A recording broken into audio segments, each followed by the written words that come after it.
ॐ नमो भगवते वासुदेवाय। ॐ नमो भगवते वासुदेवाय। ॐ नमो भगवते वासुदेवाय। नारायणं नमस्कृत्य नरं चैव नरोत्तमं देवीं सरस्वतीं व्यासं ततो जयम् उदीरयेत्। नष्टप्रायेषु भद्रेषु नित्यं भागवतसेवया भगवती उत्तमश्लोके भक्तिर्भवति नैष्टिकी। ॐ अज्ञानतिमिरञ्जस्य ज्ञानाञ्जनशलाकये चक्षुरुन्मीलितं येन तस्मै श्रीगुरवे नमः। श्रीचैतन्यमनोभीष्टं स्थापितं येन भूतले स्वयं रूपगदामह्यं ददाति स्वपदान्तिकं। वन्देऽहं श्रीगुरु श्रीयुतपथकमलं श्रीगुरुन् वैष्णवां च श्रीरूपं सागरजातं सगन रघुनाथान्वितं तां सजीवं साद्वैतं सावधूतं परिजनसहितं कृष्णचैतन्यदेवं श्रीराधा कृष्णपादान् सगन ललिता श्रीविशाखान्वितं च। हे कृष्णा करुणा सिन्धु दीनबन्धो जगत्पते गोपेश गोपिका कान्त राधा कान्त नमोऽस्तुते। जयदां सुहृदौ पङ्गोर्मम मन्दमतेर्गति मत्सर्वस्य पादाम्बोजौ राधा मदनमोहनौ दिव्यवृन्दारण्यकल्पद्रुमादग श्रीमद्रत्नाकारो सिंहासनौस्तौ श्रीमद् राधा श्रीलगोविन्ददेवो प्रेस्ते लिपि सेव्यमानो स्मरामि। श्रीमान् रासरसारम्भि वंशी वटतटस्थित कर्षन् वेणुस्वनैर्गोपीर्गोपीनाथ श्रियास्तु नः। तप्तकाञ्चन गौराङ्गी राधे वृन्दावनेश्वरी वृषभानुसुते देवी प्रणमामि हरिप्रिये। वाञ्छाकल्पतरुभ्यश्च कृपा सिन्धुभ्येव च पतितानां पावनेभ्यो वैष्णवेभ्यो नमो नमः। नमः ॐ विष्णुपादाय कृष्णप्रेष्ठाय भूतले श्रीमते भक्तिविकास स्वामिनिति नामिने। नमः ॐ विष्णुपादाय कृष्णप्रेष्ठाय भूतले श्रीमते भक्तिवेदान्त स्वामिनिति नामिने। नमस्ते सारस्वते देवे गौरवाणी प्रचारिणे निर्विशेष शून्यवादि पाश्चात्य देशतारिणे श्री कृष्ण चैतन्य प्रभु नित्यानंद श्री अद्वैत गदाधर शिवासादि गौर भक्त वृंद। हरे कृष्ण कृष्ण कृष्ण हरे हरे हरे राम राम राम हरे हरे। ஸ்ரீமத் பாகவதம் காண்டம் 10 அத்தியாயம் 74 சிசுபாலன் முக்தியினுடைய கேள்வி பதில்களை பார்த்துட்டு நம்ம இன்னைக்கு 75வது அத்தியாயத்தை படிச்சு முடிக்கலாம். முதல் கேள்வி, எதனால் லோக பாலகர்கள் பகவானின் உத்தரவை சிரமேற்கொள்கின்றனர்?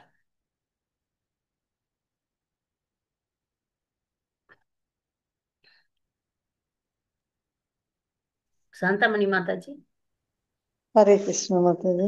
ம். உயர்ந்த லோகபாலர்கள் அனைவரும் உங்களுடைய உத்தரவுகளை பெற்று அவற்றை நிறைவேற்ற எப்பொழுதும் ஆவல் கொண்டுள்ளனர். இத்தகைய உத்தரவுகளை பெறும் பாக்கியத்தை அடையும் போதெல்லாம் அவற்றை அவர்கள் உடனே தங்கள் இதயங்களில் பதிய வைத்துக் கொள்கின்றனர். ஹரே கிருஷ்ண மாதாஜி. நன்றி. அதாவது பகவானுடைய உத்தரவு பெறுவது என்பது துர்லபம்னா அரிதானது. அதனால அதை அவங்க ரொம்ப சிரத்தையா செய்யறாங்க. நன்றி. அடுத்த கேள்வி, சிறு குறிப்பு வரைக அத்தியந்த விடம்பனம். அத்தியந்த விடம்பனம் இது ரொம்ப அழகான ஒரு வார்த்தை, அதனால தான் கேட்டேன்.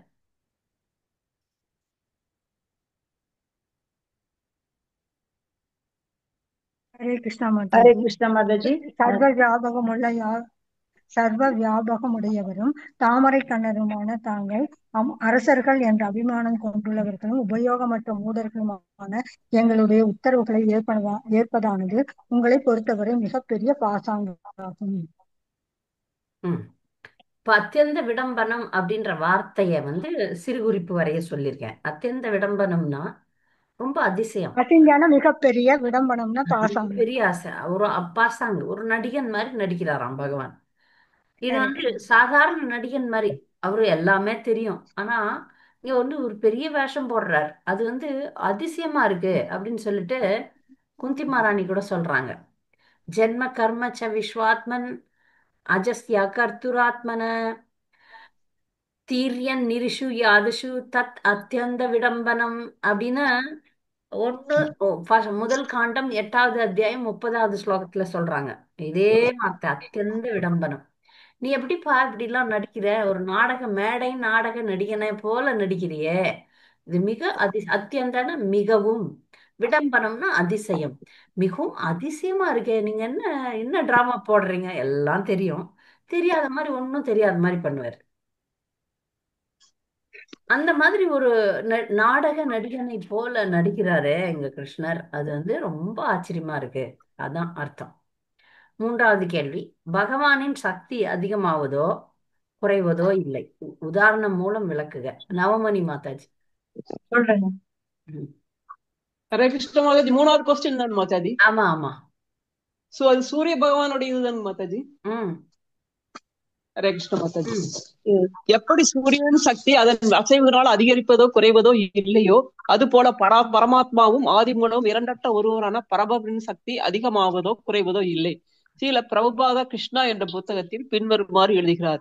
வித்திர மகாராஜன் கூறினார், உதிக்கும் பொழுதும் அஸ்தமிக்கும் பொழுதும் எப்போதும் ஒரே உஷ்ணநிலை சூரியனைப் போலவே எப்போதும் உயர்ந்த நிலையில் இருப்பதே அவருடைய உண்மையான நிலையாகும். சூரிய உதயத்திற்கும் அஸ்தமனத்திற்கும் இடையில் உஷ்ணநிலையில் வேறுபாடு இருப்பதை நாம் உணர்கிறோம் என்றாலும் சூரியனின் வெப்பநிலை மாறுவதே இல்லை. நீங்கள் எப்போதும் உன்னத சமநிலையில் இருக்கிறீர்கள். எனவே எத்தகைய பௌதிக சூழ்நிலைகளில் நீங்கள் மகிழ்ச்சி அடைவதோ அல்லது தொல்லை கொள்வதாகவே இல்லை. நீங்கள் பரபிரம்மமான பரமபுருஷர் ஆவார். உங்களுக்கு வேறுபாடுகள் இல்லை. மேலும் ஸ்ரீதர சாமி சுவாமி வேத மந்திரத்திலிருந்து இது போன்ற ஒரு மேற்கூற்றை கொள்கிறார். நான் கற்பன மாதாஜி, நான் வசதே அடுத்த நோ கொஸ்டின் கடியார் அடுத்த பத கேள்வி பத. சேர்த்து அப்படியே அடிச்சு அடுத்து தள்ளுறாங்க. கேள்வி நீங்க இப்ப கேள்விக்கு பதில் எழுதும் போது அடுத்தது அதையே டிவைட் பண்ணி 2 கேள்வியா கேட்டிருக்கிறேன். சரிங்க மாதாஜி. ஓகே மாதாஜி. அதனால அதை பார்த்து ஹரே பதில் சொல்லணும். இப்ப ஹரே இப்ப பாருங்க, கேள்வி என்னன்னா, பகவான் வந்து சூரியன் மாதிரி இருக்கிறார், எப்படி அப்படின்றதான் கேள்வி. சூரியன் பார்த்தீங்கன்னா எப்பவுமே ஒரே வெப்பம்தான். எப்போ நமக்கு மேகம் குறைவா இருக்கோ அப்போ வெயில், 12 மணிக்கெல்லாம் மேகம்லாம் விலகிடும். அப்போ அந்த சூரியனை முழுமையா உணர்றோம். அதிகாலை நேரங்கள்ல எல்லாம் சூரியன் வந்து கம்மியா இருக்கிற மாதிரி தெரியுது. சாயங்கால நேரம் இரவு நேரங்கள்ல சூரியனே இல்லை. அப்ப சூரியனே இல்லைன்னு அர்த்தமா என்ன? இல்ல, சூரியன் எப்போதும் அங்கதான் இருக்கிறார். அவர் குறையறதோ அதிகமாகறதோ கிடையாது. எப்படி இருக்கிறாரோ அப்படியே தான் இருக்கிறார். அதே போல உணர்ற நாம தான் அவரை அப்படி அப்படி உணர்றோம். அது நல்லா புரிஞ்சுக்கணும். சூரியனை உணர்கின்ற சாதாரண மக்கள் நாம குளிர்காலத்துல குறைவாகவும் இரவு நேரங்கள்ல சுத்தமாவே இல்லாமலும் உணர்கிறோம். ஆனால் சூரியன் எப்போதும் போலதான் இருக்கிறார். அதே போலதான் பகவான் வந்து பௌதிக சூழ்நிலைகள்ல அவரை பாதிக்கிறது எல்லாம் கிடையாது. எந்த ஒரு மகிழ்ச்சியோ எந்த ஒரு சூழ்நிலையினால பாதிக்கப்படாமல் இருப்பவர் கிருஷ்ணர். அதான் அர்த்தம். அதே மாதிரி ஒரு ஸ்லோகம் வேத மந்திரத்தை கொண்டு அடுத்த கேள்வியாக அமைகிறது. அது யாருன்னா பதில் சொல்லுங்க. நான் கர்மனா வர்த்ததே நோ கனியான், பொருள் கூறுக. ஹரே கிருஷ்ண மாதாஜி. ஆ நாய் கர்மனா வர்த்ததே நோ கணியான் கதப்பத பிராமணா 14.8.2.28 தைத்திலி பிராமணா 3.12.9.7 மற்றும் பிருகதாரணி உபநிஷத்து 4.4.28 தம் செயலினால் அவர் அதிகரிப்பதோ அல்லது குறைவதோ இல்லை. கிருஷ்ண மகாராஜனால் இங்கு விவரிக்கப்படுவதோடு பகவான் இரண்டற்ற ஒருவராவார். அதாவது உயர்ந்த பிரிவைச் சேர்ந்ததாக வேறெந்த ஜீவனும் இல்லை. எனவே யுதிஷ்ட மகாராஜனை போன்ற தூய பக்தர்களின் உத்தரவுகளை நிறைவேற்ற பகவான் ஒப்புக்கொள்வது அவரது அசாதாரணமான கருணையே ஆகும். நம்மிடம் சரணடைந்துள்ள பக்தர்களுக்கு தமது அகாரமான கருணை பொழிவதால் பரமபுருஷனின் அந்தஸ்து குறைவதில்லை என்பது நிச்சயம். ஹரே கிருஷ்ண ஹரே மாதாஜி. கிருஷ்ணா ஹரே கிருஷ்ணா. அதாவது நான் கர்மனா வர்த்ததே நோ கனியான். அகர்மா அப்படின்னா வேலை, தன்னுடைய வேலைகள்ல அவர் அதிகரிக்கிறதோ குறைப்பதோ கிடையாது. அவர் எப்படி இருக்கிறாரோ அப்படியே தான் இருக்கிறார். இந்த உபநிஷத்துக்கள்லாம் மேற்கோள் காட்டுகின்றது. அடுத்தது 5வது கேள்வி, சாதாரண மனிதனின் மனநிலை பற்றி கூறுக. நான் படிக்கிறேன் மாதாஜி, நான் படிக்கிறேன். ஹரே கிருஷ்ணா. பதில் சொல்றீங்களா? இப்ப இது பாருங்க, எந்த ஒரு கேள்விக்கும் உங்ககிட்ட இருந்து நான் எதிர்பார்க்கறது என்னன்னா அதை புரிஞ்சிட்டு உங்க சொந்த வார்த்தையில, சில பேர் மட்டும் அப்படி செய்றீங்க, சில பேர் வந்து அப்படியே எழுதிட்டு அப்படியே படிக்க வேணாம். அந்த கேள்வின்னா அந்த கேள்வியினுடைய பதில நீங்க ஒருத்தருக்கு சொல்லி தரா மாதிரி விளக்கணும். அதான் என்னுடைய எதிர்பார்ப்பு. சொல்லுங்க மாதாஜி, சாரதா மாதாஜி. ம். நான் மிகவும் அழகாகவும் புத்திசாலியாகவும் செல்வந்தனாகவும் இருப்பதால் எனக்கு பணிபுரிந்து நான் விரும்புவதை மற்றவர்களுக்கு செய்யணும். மற்றவர்களுக்கு நான் ஏன் கீழ்ப்படிய வேண்டும்? நான் சொன்னதுதான் அவ செய்யணும். அவளுக்கு நான் ஏன் கீழ்ப்படிய வேண்டும் என்று சாதாரண மனிதன் ஒன்று நினைக்கிறான். தனித்து போகும் கருத்துடையதும் கர்வமுள்ளதுமான இந்த மனநிலை உயர் உயர்வுக்காக ஒன்றோடு போராடும் மிருகங்களிடம் கூட அதுவும் இருக்கு. மிருகங்கள்கிட்ட கூட அந்த புத்தி இருக்கு. அதே மாதிரி நம்மள்ட்ட இருக்கு. பக்தனிடத்திய மனநிலை. ஆனா பக்தனிடம் என்ன செய்த இந்த மாதிரி மனநிலை அவள்கிட்ட காணப்படல. மேல் மேல் அனைவரும் சாதாரண ஒரு மனிதன் எப்படி இருக்கிறான்னா, இந்த மனநிலை நமக்கும் நிறைய இருந்ததுன்னா நம்ம இன்னும் பக்த நிலைக்கே வரலன்னு அர்த்தம். எல்லாம் நான் ரொம்ப அழகா இருக்கிறேன், நான் ரொம்ப புத்திசாலியா இருக்கிறேன், நான் செய்யறேன், நான் செய்யறேன், நான் செல்வந்தன், எல்லாரும் நான் சொல்றதுதான் கேட்கணும், இந்த உலகம் என்னையும் சுத்த வேண்டும். என்னது இந்த உலகம் எல்லாரும் நினைக்கிறாங்க. இது ஒரு பௌதிக உலகத்துல இருக்கிற ஒவ்வொரு ஜீவராசியின் பலவீனம். மனநிலை பலவீனம். பலவீனம். பலம்ன்றது பக்தர் ஆயிட்டீங்கன்னா பலம் ஆயிடுவீங்க. பலவீனம் என்பது என்னன்னா, இந்த உலகம் என்ன சுத்தி வரணும். எனக்கு பணியணும். எல்லாரும் நான் கொஞ்சம் ஒசந்தி, எல்லாரும் எனக்கு கீழதான் இருக்கணும். அந்த மாதிரி அந்த மாதிரி ஒரு மனநிலை பக்தர் ஆனா அப்புறம் கூட கண்டினியூ ஆகுது. நிறைய நேரத்துல பாத்தீங்கன்னா ஆழ்ந்து பார்த்தோம்னா தெரியும். அதுக்குதான் நான் அதை படிக்கிறேன், நான் இதை படிக்கிறேன், நான் அதை பண்றேன், நான் இது பண்றேன்.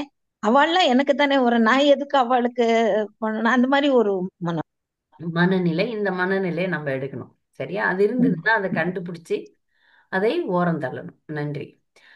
சர்வஜனான பரமபுருஷரை மனசுல மட்டும் அது இல்லைங்கிறது நிச்சயம். யாகம் செய்வதற்கு ஏற்ற காலம் எது? வசந்த காலம். வசந்த காலம். நன்றி மாதாஜி. ஏன்னா வசந்த காலத்துல நிறைய வெயில் இருக்காது, நிறைய குளிரும் இருக்காது, ஒரு மிதமான தட்பவெட்ப நிலை இருக்கும். அது பூக்கள்லாம் பூத்திருக்கும், ரொம்ப அருமையா இருக்கும். அதனால யாகம் செய்வதற்கு வசந்த காலம் தான் ஏற்ற காலம். 7வது கேள்வி. யாகத்திற்கு யுதிஷ்ட மகாராஜர் தேர்ந்தெடுத்த சில முனிவர்கள், எல்லா முனிவர்களும் வேண்டாம், சில முனிவர்களின் பெயர்களை குறிப்பிடுக. ஹரே கிருஷ்ணா மாதாஜி. மாதாஜி, இந்த பரத்வாஜர், சுமந்த் முனிவர், அப்புறம் இந்த த்ரீதர், வசிஷ்டர், கியாவனர், அப்புறம் கண்வர், கோலோகனிவாசனி மாதாஜி தானே? எஸ் மாதாஜி. 2 பேர் சேர்ந்திருக்கீங்க. Okay, S Mataji. நன்றி. நன்றி நன்றி. பிராமண புரோகிதர்கள் ஏன் யுதிஷ்ட மகாராஜருக்கு தீட்சை வழங்கினர்? ஹரே கிருஷ்ண மாதாஜி, நான் சொல்றேன் மாதாஜி. பிராமண புரோகிதர்கள் பிறகு யாக பூமியை தாக்க கலப்பியால் போது அந்த சாஸ்திரத்தை முறைப்படி யுதிஷ்ட மகாராஜருக்கு தீட்சை செய்வித்தனர். ஹரே கிருஷ்ண மாதாஜி. இப்போ எந்த ஒரு சடங்கு செஞ்சாலும் அதுக்கு ஒரு ஆதிவாஸ் அப்படின்னு ஒரு செரிமனி, ஒரு சடங்கு இருக்கு. ஆதிவாசன்ட்டு இப்போ மாயப்பூர்ல எல்லாம் இப்போ நரசிம்ம சதுர்தசினா அது ஆதிவாஸ் இருக்கும். நம்ம ஊர்ல எல்லாம் அதை கங்கணம் கட்டுறதுன்னு சொல்லுவோம். அது கட்டிட்டோம்னா அந்த ஊர்ல இருக்கிறவங்க வெளியே போக கூடாது, அப்படிலாம் இருக்கு. அங்குரார்ப்பணம் சொல்லுவாங்களா மாதாஜி? அங்குரார்ப்பணம் சொல்லுவாங்களா? அங்குரார்ப்பணம் ஏதோ அது ஆரம்பம். இல்ல, அது அந்த ஊர்ல ஒரு திருவிழான்னு வச்சுக்கோங்களேன், கூழ் உத்தரவு திருவிழா இல்ல ஏதோ ஒரு திருவிழான்னா கூட அந்த அந்த அந்த ஆதிவாஸ் அதை ஆரம்பிச்சுட்டாங்கன்னா அங்க ஊருக்கு வந்தவங்க போகக்கூடாதுன்னு ஒரு ரூல்ஸ் இருக்கு. அது கேள்விப்பட்டிருப்பீங்க. கிராமத்தெல்லாம் அப்படி இருக்கும். அது இல்ல ஒண்ணும் அதுக்கு முன்னாடி போயிடணும். ஆமா மாதாஜி, கோயில்ல கொடி கட்டிடுவாங்க, ஊர்ல இருந்து இங்க போகாதீங்கன்னு சொல்லுவாங்க மாதாஜி. அதேதான். அது பேர் என்னவோ சொல்லுவாங்க அது கிராமத்துல. அது நான் கங்கணம்ன்றேன், அது பேர் என்னவோ இருக்கு. அது கிராமத்துல அதுக்கு வேற பெயர். அதுதான் இங்க எந்த ஒரு விழாவை செய்யறோம்னாலும் அதுக்கு செய்யக்கூடிய அந்த தலைவருக்கு தீட்சை வழங்கப்படுகிறது, அதுக்காக மட்டுமே. உதாரணத்துக்கு ஒரு ஹரே கிருஷ்ண மாதாஜி, காப்பு கட்டுறது அப்படின்னு சொல்லுவாங்க. காப்பு கட்டுறது கரெக்ட். சரியா? இப்போ இங்க எந்த நபரோ அந்த நபர் தீட்சை வாங்கணும். அந்த யாகம் செய்யறதுக்கு தீட்சை, ஆன்மீக தீட்சை ஒண்ணு இருக்கு. இப்போ நீங்க பாத்தீங்கன்னா கல்யாணத்துல பாத்தீங்கன்னா அந்த மாப்பிள்ளைக்கு பூணூல் போடுவாங்க. இது அப்படிதான். அந்த திருமணம் என்பது கூட ஒரு சடங்கு. அந்த சடங்கு செய்யறதுக்கு ஒரு தகுதியை கொடுத்து, அந்த தகுதியை கொடுத்து அவங்க அந்த சடங்கு செய்யணும். அதுதான் இங்க புரிந்து கொள்கிறோம். அடுத்து 9வது கேள்வி. யுதிஷ்ட மகாராஜர் அழைத்த விருந்தினர்கள் பட்டியலை சுருக்கமாக கூறவும். யாரெல்லாம் கூப்பிட்டாரு அதை இப்படி இப்படி இப்படி இப்படி சொல்லிடணும். அது எல்லாரையும் வர்ணிக்க வேண்டாம். ஹரே கிருஷ்ண மாதாஜி. இந்திரன், பிரம்மா, சிவன், சோபவதி ரேவதி சொல்லுங்க. இந்திரன். இந்திரன், பிரம்மா, சிவன் மற்றும் வேறு பல லோகபாலகர்கள், சித்தர்கள், கந்தவர்கள், மேலும் வித்யாதரர்கள், சிறந்த முனிவர்கள், யக்ஷர்கள், ராட்சசர்கள், பறவைகள், கிண்ணர்கள், சாரணர்கள் மற்றும் மண்ணுலக அரசர்கள் ஆகிய அனைவருமே அழைக்கப்பட்டனர் மாதாஜி. அனைவருமே அழைக்கப்பட்டார்கள்ன்றதுக்கு நம்ம தேவர்கள் அனைத்தையும் கூப்பிட்டாங்க. அனைத்துலக உயிர்வாழிகளையும் கூப்பிட்டிருக்கிறாரு, லோகபாலர்களை கூப்பிட்டிருக்கிறார், மண்ணுலக அரசர்களையும் அவர் அழைத்திருக்கிறார். நன்றி. வருணதேவன் செய்த யாகம் யாது? வருணதேவன் கூட ஒரு யாகம் செஞ்சாராம். பதில் சொல்லாதவங்க வரணும். ராஜசூய யாகம். ராஜசூய யாகம் இவர் பண்றதும் அதுதான். நன்றி. விருந்தினர்கள் ஏன் யுதிஷ்டரின் ஐஸ்வர்யத்தை கண்டு ஆச்சரியப்படவில்லை? ஹரே கிருஷ்ண மங்கள பாவினி. ஹரே கிருஷ்ணா. யாகத்தின் ஐஸ்வர்யத்தை கண்டு அவர்கள் சிறிதும் ஆச்சரியப்படவில்லை, ஏனெனில் பகவான் ஸ்ரீ கிருஷ்ணன் ஒரு பக்தருக்கு அது மிகவும் பொருத்தமானதே. பக்தருக்கு என்னதான் எல்லாமே கிடைக்கும், பக்தருக்கு கிடைக்காத விஷயமே இல்லை, எல்லாம் கிடைக்கும். அதனால அவங்க அதை பார்த்து ஆச்சரியமே படல. 12வது கேள்வி, சோமரசம் பற்றி சிறு குறிப்பு வரைக. பதில் சொல்லாதவங்க வாங்க. நான் சொல்றேன். சொல்லுங்க சந்திராதேவி. வேத வழக்கத்திற்கேற்ப யாகத்திற்கான ஏற்பாடு செய்யப்படும் போதெல்லாம் யாகத்தில் பங்கேற்பவர்களுக்கு சோமம் என்ற செடியின் ரசம், சோமரசம் கொடுக்கப்படும். அந்த சோமரசம் புத்துயிருக்கு ஒரு பானமாகும். புத்துயிர் அளிக்கும், நல்ல எனர்ஜி கொடுக்குமா சோமரசம். நன்றி. அடுத்த கேள்வி, விசேஷ புரோகிதர்கள் ஏன் நியமிக்கப்பட்டனர்? விசேஷ புரோகிதர்கள். ஹரே கிருஷ்ண மாதாஜி. சொல்லுங்க. விசேஷ புரோகிதர்கள் எதுக்காக அழைக்கப்பட்டதுன்னா, அந்த வேத மந்திரங்கள் முறையாகவும் அந்த அசை அழுத்தத்தோடையும் என்ன மாத்தி சொல்லிட்டாங்கன்னா தப்பாயிடும், அதே உச்சரிப்போட சொல்லணும். அதனாலதான் இது யாகப்பணியில் ஈடுபட்டிருந்த எல்லா புரோகிதர்களுமே அவங்க தவறு எடுத்தாங்கன்னா அதனே விசேஷ புரோகிதரோடு உடனே திருத்தி சொல்லுவார். அதனாலதான் அவர் அது தப்பு இருந்துச்சுன்னா அந்த யாகத்தினுடைய பலன் கிடைக்காது. ஆமா, சரியா சொன்னீங்க. நன்றி. அடுத்தது 14வது கேள்வி, அக்ர பூஜா என்றால் என்ன? அக்ர பூஜா என்றால் என்ன? சொல்லவா மாதாஜி? நீங்க தான் சொல்லிட்டீங்களே, பதில் சொல்லாதவங்க. ஒரு முறை கேள்விக்கு பதில் சொல்லிட்டீங்கன்னா கொஞ்சம் பொறுமையா இருங்க, மற்றவங்களுக்கு வாய்ப்பு கொடுக்கலாம். துளசி மாராணி மாதாஜி. அக்ர பூஜா முதல் பூஜா என்றால் பூஜை என்று பொருள்படும், முதல் அல்லது பூஜை என்று பொருள்படும். இந்த அக்ர பூஜை தலைவரை தேர்ந்தெடுப்பது சமமானது. ஒரு தலைவர் எப்படி தேர்ந்தெடுக்கிறாங்கன்னா முதல் இருக்கிறது. யாக சபையில் உள்ள அனைவரும் உயர்ந்தவர்களே, எல்லாரும் பெரிய பெரிய ஆளுங்க. சிலர் முதல் பூஜைக்கு ஒரு குறிப்பிட்ட நபரை தேர்ந்தெடுக்கிறாங்க, ஒருத்தர் மட்டும் தேர்ந்தெடுக்கிறாங்க. யார் பெஸ்டா அவங்களுக்கு செய்வாங்க. எல்லாருமே விஐபிஸ் தான். அதுல விவிஐபி யாரு? விவிஐபி யாரோ, யார் ஃபர்ஸ்ட் அப்படின்னு டிக்ளேர் பண்ணும். அது ரொம்ப கஷ்டம். சொந்தக்காரங்கள்ல இந்த வேலை பண்ணீங்கன்னா, எங்க அம்மா கொடுக்குறேன்னு பொண்ணு சொல்லிச்சுன்னா அவுட். அவங்க எங்க அம்மா கொடுக்குறேன்னு பையன் சொன்னாருன்னா இந்த பக்கம் அவுட்டு. யார நீங்க முதல் பூஜை வைப்பீங்க? யார் எந்த சொந்தக்காருக்கு முதல் மரியாதை அப்படின்னும் போது அங்க கடவுள் இருந்ததுனால, முழுமுதற் கடவுள் இருந்ததுனால அவருக்கு கொடுக்கப்பட்டது. ஏன்னா எத்தனையோ முனிவர்கள் இருக்கிறாங்க, எத்தனையோ உறவினர்கள் இருக்கிறாங்க, தவசிகள் இருக்கிறாங்க, லோகபாலர்கள்லாம் இருக்கிறாங்க, பெரிய பெரிய ஆளுங்கள்லாம் இருக்கிறாங்க. அதுல யார் சிறந்தவர் அப்படின்றதுல பாத்தீங்கன்னா முழுமுதற் கடவுள் அங்க இருந்ததுனால யுதிஷ்ட மகாராஜருக்கு நல்லா தெரியும் இவர்தான் முழுமுதற் கடவுள்னு. அதனால அவருக்கு கொடுக்கப்பட்டது. இதுல ஒரு அதிசயம் என்னன்னா, அந்த முழுமுதற் கடவுள் இந்த ராஜசூய யஜ்யத்துல என்ன சர்வீஸ் செஞ்சார் தெரியுங்களா? அது என்ன சேவை செய்தார்ன்ற அடுத்த அத்தியாயத்துல பார்ப்போம். வரக்கூடிய விருந்தினர்களுக்கு பாதாபிஷேகம் பண்ணார். கால்களை கழுவி விடுறது கிருஷ்ணருடைய வேலையா இருந்தது. முழுமுதற் கடவுள் அவர் தான் அக்ர பூஜையை வாங்கிட்டாரு. ஆனா இந்த ராஜசூய யஜ்யத்துல அவரு ஒரு சேவை எடுத்துக்கிட்டாரு. அந்த சேவை தான் அடுத்த அத்தியாயத்துல நாம் பார்ப்போம். 15வது கேள்வி, யாகத்தில் பூர்ண தன்னுணர்வு அடையாதவர்களும் கூடியிருந்தனர் என்பதை எப்படி அறியலாம்? சாந்தாமணி மாதாஜி. ஹரே கிருஷ்ண மாதாஜி. அவர்கள் வேத ஞானத்தின் இறுதி முடிவில் நிச்சயமில்லாதவர்களாக இருந்தனர் என்பதை இதை சுட்டிக்காட்டுகிறது. ஏன்னா வேத ஞானத்தின் இறுதி முடிவு கிருஷ்ணர்ன்றத அவங்களுக்கு தெரியல. தெரியாதவர்கள் கூட இருக்கலாம். இப்ப பாருங்க, சில பேரை நம்ம பக்தியில மிக உயர்ந்தவர்கள்னு நினைக்கிறோம். இப்ப ஆன்மீக பாதையில இப்ப தேவர்கள் வழிபாடுகள்லாம் இருக்கு.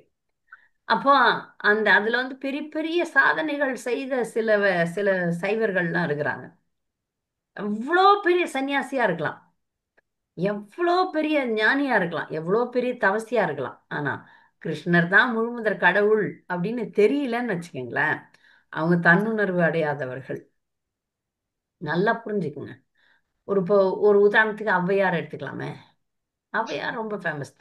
இந்த மாதிரி பெரிய ஆளுங்க யாராவது ஒருத்தர், ஏதோ ஒரு அப்பர் ஞானர், திருஞான சம்பந்தர், அப்படி திருநாவுக்கரசர் அப்படின்னு எத்தனையோ பேர் பக்தர்களா சொல்லப்படுறாங்கல்ல. ஆனா அவங்க எவ்வளவு பெரிய பக்தரா இருந்தாலும், சங்கராச்சாரியார், அவங்க கிருஷ்ணர் தான் முழுமுதற் கடவுள்ன்றதை அறியலன்னா அவங்களுக்கு தன்னுணர்வே, பூர்ண தன்னுணர்வு அடையாதவர்கள்னு அர்த்தம். இது நல்லா புரிஞ்சுக்குங்க. யாருக்கு இந்த அடிப்படை இந்த இந்த நிலைக்கு எந்த ஒரு பக்தன் வரலையோ அவங்கள சில பேர், நாங்கெல்லாம் கூட உங்களை மாதிரி பக்தர் இல்ல, நாங்களும் பக்தர் அப்படின்வாங்க. பக்தினாலே என்னன்னு தெரியல. பக்தர்னு வேற அவங்கள சொல்லிக்கிறாங்க. பக்தர்கள்னா வைஷ்ணவர்கள் ஒருபோதும் தங்களை பக்தர்கள்னு சொல்லிக்கிறது இல்ல. ஆனாலும் இந்த உலக மக்கள் வந்து ஏதோ ஒண்ணுத்த செஞ்சுட்டு அது பக்தின்னு சொல்றாங்க, அவங்களுக்கு எல்லாமே தெரியுதுன்னு சொல்றாங்க. அப்பதான் ரொம்ப கஷ்டமா இருக்கும். இதுல தெளிவா இங்க ஒரு கேள்வி கேட்டதுக்கு அர்த்தம் வந்து, அவங்க பெரிய ஆளா இருக்கலாம், ஆனா மிகப்பெரிய அறியாமையில் இருக்கக்கூடியலாம். அதாவது நிறைய பேருக்கு வந்து ஆன்மீகம்னாலே என்னன்னு தெரியாது, பக்தினாலே என்னன்னு தெரியாது. ஆனா அவங்க வந்து ஆன்மீகத்துல பெருசா இருக்கிற மாதிரி அவங்க நினைச்சுப்பாங்க. அதனாலதான் நிறைய தவம் செய்யலாங்க. ஆனா இறுதி இலக்கை அடையலான்னு கேரண்டி கிடையாது. நல்லா புரிஞ்சுக்கங்க. தவம் செய்யலாம், அஷ்டாங்க யோகம் செய்யலாம், தியானம் செய்யலாம். ஆனா இறுதி இலக்கை சரியாக அடையவில்லைன்னா அதெல்லாம் பூர்ண தன்னுணர்வு கிடையாது. சில பேர் வந்து ஆரோக்கியத்தை பத்தி பேசுவாங்க, அப்படியே நைஸா ஆன்மீகத்துக்கு வருவாங்க. ஆன்மீகத்தை வர்றதுக்குன்னு தனி தகுதி இருக்கு. எனக்கு ஆச்சரியமா இருக்கும், நீ ஆரோக்கியத்தை பத்தி தானே பேசுற, எதுக்கு ஆன்மீகத்துக்கு வந்த நீ? யார் வேணா ஆன்மீகத்தை பத்தி பேச ஆரம்பிச்சிடுறாங்க. ஏன்னா பௌதிக வாழ்க்கையில கொஞ்சம் ஒரு மேல்நிலை வந்தவொடனே ஆன்மீகத்தை பேசலன்னா அவங்களுக்கு வந்து முழுமை கிடைக்காது. அது கரெக்ட். ஆனால் ஆன்மீகத்தை பற்றி பேசுவதற்கு கூட ஒரு அடிப்படை தகுதி வேணும். ஆன்மீகம்னா என்னன்னே தெரியும், ஆன்மீகத்தை பத்தி எப்படி பேசுறாங்கன்றது ஆச்சரியமான ஒரு விஷயம். அடுத்து, ஸ்ரீகிருஷ்ணரே முதல் பூஜைக்கு தகுதியானவர் என்பதை அறிந்தும் மகாஜனங்கள் ஏன் மௌனமாக இருந்தனர்? ஹரே கிருஷ்ணா மாதாஜி. சொல்லுங்க. ஹரே கிருஷ்ணா. இந்த சபையில பிரம்மா, சிவன், உயர்ந்த அதிகாரிகள் நிறைய பேர் இருக்காங்க. அவங்க எல்லாருக்குமே தெரியும் ஸ்ரீகிருஷ்ணர் தான் இந்த பூஜைக்கு உரியவர், அவருக்கு தான் இந்த தகுதி இருக்குன்னு எல்லாருக்குமே தெரியும் சபையில. இருந்தாலும் எல்லாரும் என்னன்னா நம்ம எதுக்கு சொல்லணும்னு ஒரு தன்னடக்கமா, சாஸ்திர ஞானியான சகாதேவன் இருக்கும்போது அவர் இத சொல்றதுக்கு குவாலிட்டியானவர்ன்ட்டு எல்லாரும் கொஞ்சம் அமைதி காத்தாங்க மாதாஜி. சரியா சொன்னீங்க. சகதேவன் வந்து ஒரு ஞானி மாதிரி. அவருக்கு வந்து அந்த இதுவும் தெரியும், ஜோதிடமும் தெரியும். அதனால எல்லா சூழ்நிலையும் ஆராய்ந்து அறியக்கூடியவர் ஒருத்தர் இருக்கும்போது அவரே சொல்லட்டும் அப்படின்னு பேசாம இருந்தாங்க. இது சபை அடக்கம்னு பேரு. இதுக்கு பேரு சபை அடக்கம். நன்றி. அடுத்த கேள்வி, 17வது கேள்வி. சகதேவன் யாரை முதன்மை மரியாதைக்குரியவர் என்று கூறினார்? மாதாஜி நான் சொல்றேன் மாதாஜி. ஆ, சுகதேவர் கூறினார், பரமபுருஷரும் யாதவர்களின் தலைவருமான அச்சுதரே முதன்மைக்குரியவர் என்பதில் சந்தேகம் இல்லை. உண்மையில் அனைத்து தேவர்களும் யாக பூமி, காலம், பொருள் முதலிய அனைத்தும் இவரே. சரி, மொத்தமே அவர்தான். ஏன்னா அவர்கிட்ட இருந்து தானே வந்தது. சர்வஸ்ய பிரபுவோ மத சர்வம் பிரவர்த்ததே. எதையும் வந்து கிருஷ்ணர் கிட்ட இருந்து பிரிக்கவே முடியாது. ஏன்னா எல்லாத்துக்கும் வந்து மூலம் அவர். அதனால சொல்றாரு. இது மாதிரி யாராவது ஸ்லோகம் சொல்ல முடியுமா? அகம் சர்வஸ்ய பிரபுவோ மதக சர்வம் பிரவர்த்தது, எல்லாம் என்கிட்ட இருந்து தான் வருதுன்னு யாராவது எந்த தேவனாவது சொல்லியிருக்காரா? எல்லாத்துக்கும் ஆதி மூலம் நான் தான் யாருமே கிளைம் பண்ண முடியாது, அது கிருஷ்ணர் மட்டும்தான். 18வது கேள்வி, பிரபஞ்ச இருப்பு பகவானையே சார்ந்துள்ளது, விளக்குக. மாதாஜி இப்ப சொல்லவா மாதாஜி? நான் சொல்லுங்க. சபையோர்களே சொல்றேன் மாதாஜி. முழு பிரபஞ்சத்தை போலவே சிறந்த யாகங்களும் அக்னியும் ஆகுதிகளும் மந்திரங்களும் கூட இவருடைய சொர்பமே. சாங்கியம், யோகம் ஆகிய இரண்டும் இரண்டற்ற ஒருவரான இவையை நோக்கமாக கொண்டுள்ளன. சபையோர்களே, தம்மையே முழுமையாக சார்ந்துள்ளோரும் புறப்பற்றவருமான பகவான் தமது சுய சக்தியில பிரபஞ்சத்தை படைத்து காத்து அழிக்கிறார். இவ்விதமாக இப்பிரபஞ்ச இருப்பு வந்து இவர் ஒருவரை சார்ந்துள்ளது. ஹரே கிருஷ்ண. சரியா சொன்னீங்க, நன்றி. அடுத்த கேள்வி, பொருள் கூறுக தியதாம். தியதாம் சொல்லுங்க கோலோக நிவாசினி. ஹரே கிருஷ்ணா மாதாஜி. தியதாம் அப்படின்னா வந்து இந்த பார்க்கவே இல்லை மாதாஜி, இந்த அழிக்கப்பட வேண்டும் அழிக்கப்பட வேண்டும். முதலுதவி வந்து இந்த முதலுதவிங்கிற பாருங்க, முதல் அக்கறை பூஜை வந்து வேண்டும். பகவான் அழிக்கப்பட வேண்டும் அப்படிங்கிற ஒரு மீன். நன்றி நன்றி. தியதாம் கொடுக்கப்பட வேண்டும், கொடுக்கிறது அப்படின்லாம் அர்த்தம். நன்றி. எந்த வித்தியாசங்கள் கிருஷ்ணருக்கு இல்லை? எந்த வித்தியாசங்கள் கிருஷ்ணருக்கு இல்லை? சொல்லணும் மாதாஜி. சொல்லுங்க. உடல் மற்றும் ஆத்மா ஆத்மா சக்தி மற்றும் சக்தியுடையது உடலில் வெவ்வேறு பகுதிகளில் இவற்றிற்கு இடையில் உள்ள வித்தியாசங்கள் எல்லாம் கிருஷ்ணருக்கு இல்லை. ஹரே கிருஷ்ணன். சரி, உடலுக்கும் ஆத்மாவுக்கும் நம்முடைய உடலுக்கும் ஆத்மாவுக்கும் வேறுபாடு உண்டு. ஆனா கிருஷ்ணருக்கு அப்படி இல்லை. கிருஷ்ணர் ஆத்மஸ்வரூபி.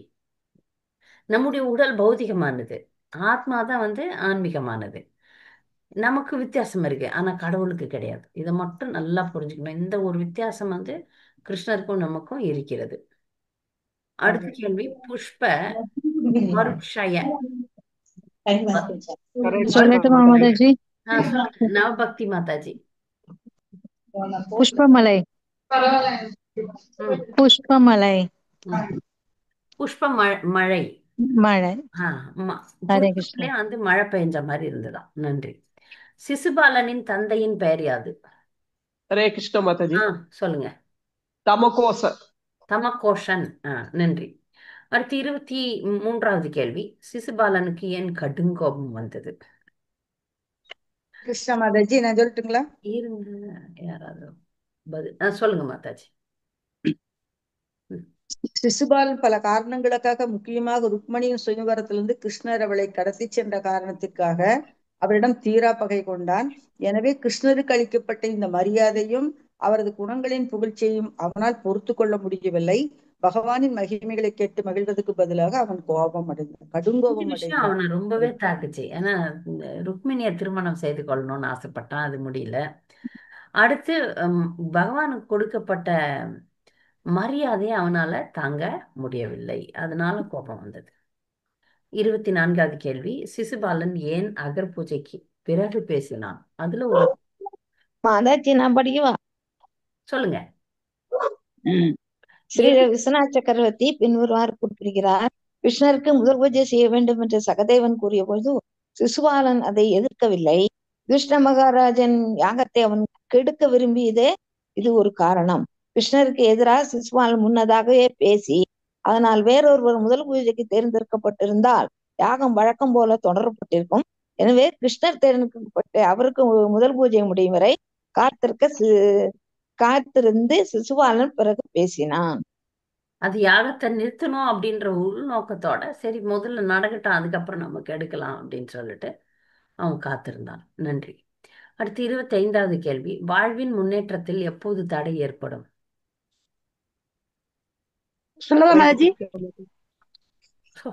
சொல்லுங்க.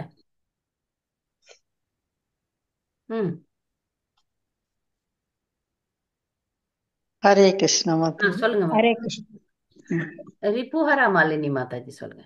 ஹரே கிருஷ்ண மாதாஜி. பிரதிபத்னாதிகி ஸ்ரேய பூஜையா பூஜையவிய திகரம அப்படின்னா, பூஜைக்கு தகுந்தவர் யார், பூஜைக்கு தகாதவர் யார், யார வந்து நம்ம பூஜிக்கணும், யார பூஜிக்க கூடாது, இது சரியா புரிஞ்சுக்கலன்னா அந்த வாழ்க்கையில முன்னேற்றத்துல தடை ஏற்படும். நன்றி, சரியா சொன்னீங்க. பொருள் கூறுக கோபால. ஹரே கிருஷ்ண மாதாஜி. இதுக்கு 2 அர்த்தம் இருக்கு. ஹரே கிருஷ்ண மாதாஜி. கோபாலா என்பது இடையன் என்ற சொல்லை பொருளை குறிக்கும், மட்டுமன்றி வேதங்களையும் பூமியையும் காப்பவர் என்ற பொருளையும் குறிக்கும். ஹரே கிருஷ்ணா. சொன்னீங்க. கோபாலா அப்படின்றது வந்து வேதங்களையும் பூமியையும் காப்பவர், இல்ல மாடுகளை காப்பவர். கோனா பசுக்கள், பசுக்களை காப்பவர்னு அர்த்தம். வேடையன் அப்படின்னு அர்த்தம். ரெண்டு அர்த்தம் இருக்கு. அத மாதிரி அடுத்தது குல பாம்சன. குல பாம்சன என்ற சொல்லின் இரு பொருள்களை கூறுக. மாதாஜி நான் சொல்றேன் மாதாஜி. 26 தானே மாதாஜி? 27. குலபாம்சன் ம். குலபாம்சன் என்ற சொல்லுக்கு இரு பொருள் உள்ளன. குலத்திற்கே இழிவு தருபவன் என்று பொருள்படும்படி சிசுபாலன் அதை உபயோகித்துள்ளான். ஆனால் இவ்வார்த்தையை குலபாம் அம்சன என்று கூட பிரித்தறியலாம். இது முற்றிலும் வேறான ஒரு பொருளை கொடுக்கிறது. குலபாம் எனும் சொல்லானது வேதங்களுக்கு முரணான நேர்மையற்ற வார்த்தைகளை பிதற்றுபவர்களை குறிக்கிறது. ம்.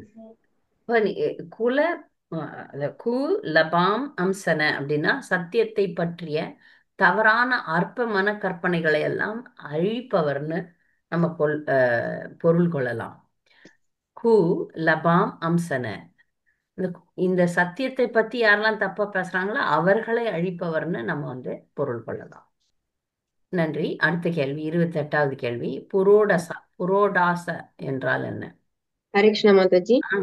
ஆ மேலுலக சோமபானத்துக்கு பதிலாக சாதாரணமான தேவர்களுக்கு அளிக்கப்படும் வெறும் புரோடாசகத்திற்கு மட்டுமே புரோடாசக அப்படின்றாங்க மாதாஜி. அதுக்கு அதாவது இந்த யஜ்யெல்லாம் பண்ணி முடிச்சதுக்கு அப்புறம் உயர்ந்த தேவர்களுக்கு சோமரசம் கொடுக்குறாங்க. கொஞ்சம் இரண்டாம் தரமானவங்களுக்கு புரோடாசா அப்படின்னு ஒரு பணியாரம் கொடுப்பாங்களாம், ஒரு ஸ்வீட். அதான் அந்த புரோடாசானா. அடுத்து சிசுபாலன் எவ்வாறு பகவானை மறைமுகமாக புகழ்ந்தான்? புஷ்பமுகி மாதாஜி. ஹரே கிருஷ்ணா மாதாஜி. ம். பரமபுருஷர் 29வது கேள்வி. 29வது கேள்வி. ஆமா, உண்மையில் கிருஷ்ணர் எந்த பிரிவையும் சேர்ந்தவர் அல்ல. வர்ணாசிரம கடமையை நிறைவேற்ற அவசியம் தம்முடைய நியமிக்கப்பட்ட கடமையாக செய்ய வேண்டியது எதுவும் இல்லை என்று வேதம் கூறுகிறார். அவரது சார்பாக செய்யப்பட வேண்டியவையெல்லாம் அவரது சக்திகளால் நிறைவேற்றப்படுகின்றன. அவர் வேத கட்டளைகளுக்கு உட்பட்டவர் அல்ல என்று கூறியதன் மூலம் கிருஷ்ணரை சிசுபாலன் மறைமுகமாக புகழ்ந்தான். ஹரே கிருஷ்ணன். கிருஷ்ணருக்கு குணங்கள் இல்லை அப்படின்னா பௌதிக குணங்கள் கிடையாது. கிருஷ்ணர் பரமபுருஷர் அப்படின்றதுனால அவருக்கு சம்பிரதாயம் இதெல்லாம் அவருக்கு கடைபிடிக்க வேண்டிய அவசியம் இல்லை. தன்னிச்சையா செய்யலாம், சுதந்திரமாக செயல்படலாம். அது மறைமுகமாக அவரை புகழ்கிறான். கடவுளுக்கு ஒரு சட்டத்திட்டம்லாம் கிடையாது. எந்த சட்டத்திட்டத்துக்கும் அவர் வரணுன்ற அவசியம் கிடையாது. 30வது கேள்வி. யயாதி ஏன் எது வம்சத்தை சபித்தார்? அந்த சாபத்திலிருந்து எப்படி எது வம்சத்தினர் விடுபட்டனர்? ஹரே கிருஷ்ண மாதாஜி.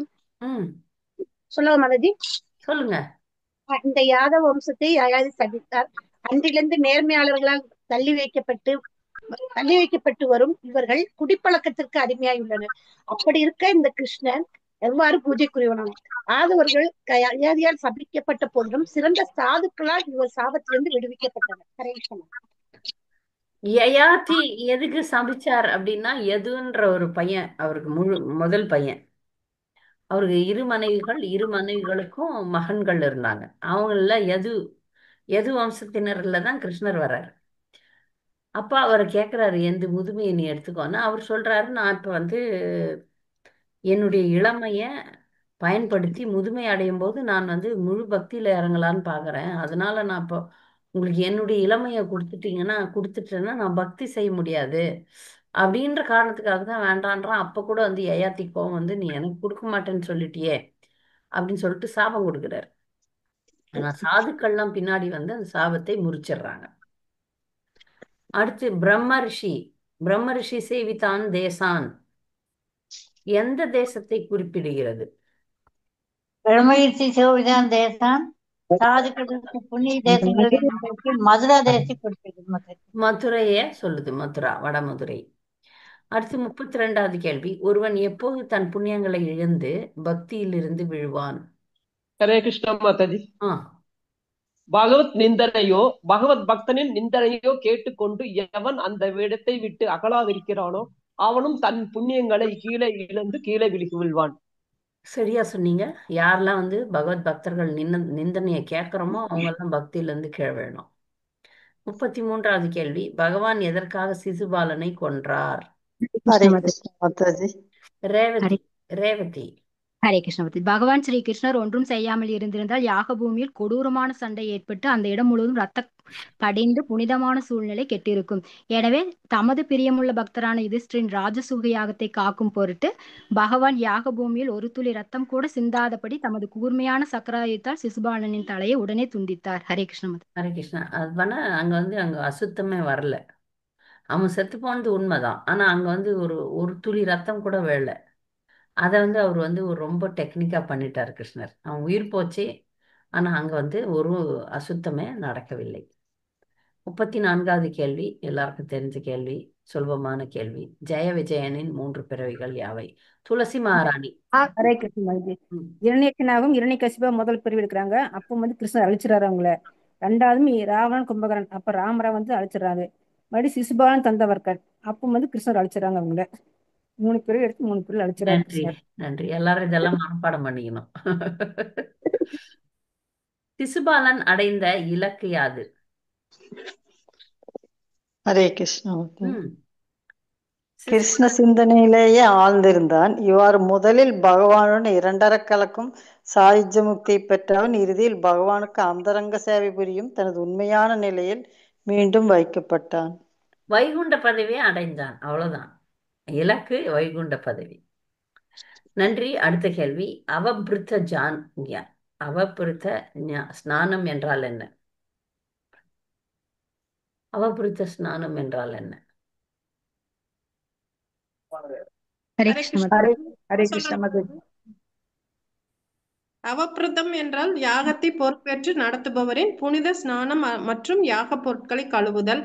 இவ்விரண்டும் ஒரு பெரிய யாகத்தின் முடிவை குறிக்கின்றன. யாக முடியல அந்த யார் யாகம் செய்றாங்களோ அவங்கள ஒரு புனித நீராடுதல் நடக்கும். அதுதான் அது அவபிருத்த ஸ்நானம். அடுத்து அடுத்த கேள்வி. ராஜசூய யாகத்திற்கு பிறகு யுதிஷ்ட மகாராஜர் எப்படி இருந்தார்? ஹரே கிருஷ்ண மாதாஜி. சொல்லுங்க. ராஜசூய யாகம் வெற்றிகரமாக நிறைவேற்றப்பட்டதை குறிக்கும் இறுதியான அவபிருத்திய சடங்கினால் புனிதப்பட்ட மாதாஜி யுதிஷ்ட நான் சொல்றேன் மகாராஜன் மாதாஜி. கூடியுள்ள நான் சொல்றேன் மாதாஜி. பிராமணர்களுக்கும் சத்திரியர்களுக்கும் நடுவில் ஹரே தேவராஜனை கிருஷ்ணா. போல் பிரகாசித்தார். ஹரே கிருஷ்ணா. சொல்லுங்க நான் சொல்றேன் மாதாஜி. சொல்லுங்க. நான் சொல்றது காது கேட்கலையா ராஜசூய யாகம் வெற்றிகரமாக ராஜசூய யாகம் வெற்றிகரமாக வினையப்பட்டதை குறிக்கும் இறுதியான அபிவிருத்திய சடங்கினால் படுத்தப்பட்ட யுதிஷ்ட மகாராஜன் கூடியுள்ள பிராமணர்களுக்கும் சத்திரியர்களுக்கும் நடுவில் தேவராஜனை போல் பிரகாசித்தார். நன்றி. சரியா சொன்னீங்க. மங்கள பாவனி நீங்களும் சொன்னீங்க. அவங்க கேட்காம திரும்பியும் பதில் சொன்னாங்க. சரி. தேவராஜன் மாதிரி இருந்தார். தேவராஜனை விட மிக உயர்ந்தவர் தான். ஆனா இப்ப நம்ம மக்களுக்கெல்லாம் தாமரை பூ போல அப்படின்னு சொல்றோம். கிருஷ்ணர் தாமரை பூவை விட அழகானவர். நமக்கு ஒரு உதாரணத்தை கொடுக்கணும். அதுக்காக இப்ப தேவராஜன் ஒரு உதாரணம். தேவேந்திரன் தான் இப்ப இந்த உலகத்துல மிகப்பெரிய ஒரு ராஜா. தேவராஜனை போல அவர் ஜொலிச்சார் அப்படின்னு ஒரு உதாரணத்துக்கு சொல்றாங்க. ஆனா யுதிஷ்ட மகாராஜர் அவரை விட பெரியவர். அடுத்து கேசரா என்ற சொல் யாரை குறிக்கிறது?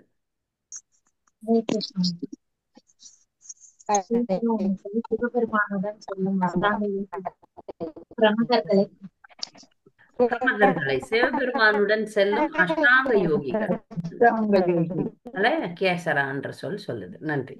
துரியோதனன் யாருடைய அம்சம்? ஹரே கிருஷ்ண மாதாஜி. ஆ, கலிபுருஷனின் அம்சம். கலிபுருஷனின் அம்சம். துரியோதனன் ஏன் பொறாமை மிக்கவனாக இருந்தான்? தனது பாவ வாழ்வின் காரணத்தால் இயல்பாகவே பொறாமை இருக்கலாம். அவனுக்கு தூய சமய கொள்கை கிடையாது. அவன் நல்ல பக்தன் இல்லை. பக்தனா இருந்தா இதெல்லாம் வராது. அவனுக்கு தூய சமய கொள்கை எல்லாம் வெறுத்தான். பாவ வாழ்க்கை தான் வாழ்ந்துட்டு இருந்தான். அதனால பொறாமை எப்பவுமே இருந்தது. இந்த அத்தியாயத்தை பாடுபவனுக்கு என்ன பலன் கிடைக்கும்? அத்தியாயத்தை பாடுபவன் எல்லா பாவங்களிலும் விடுபடுவார். நன்றி. இந்த அத்தியாயத்துல யாருக்காவது ஏதாவது சந்தேகம் இருக்கா? சிசுபாலன் முக்தியில சந்தேகம் இருந்தா கேளுங்க. இல்லைன்னா அடுத்த பாடத்துக்கு போயிடலாம். சந்தேகம் இருக்கா? சரி, அடுத்த பாடத்துக்கு போலாம். ஹரே கிருஷ்ணா.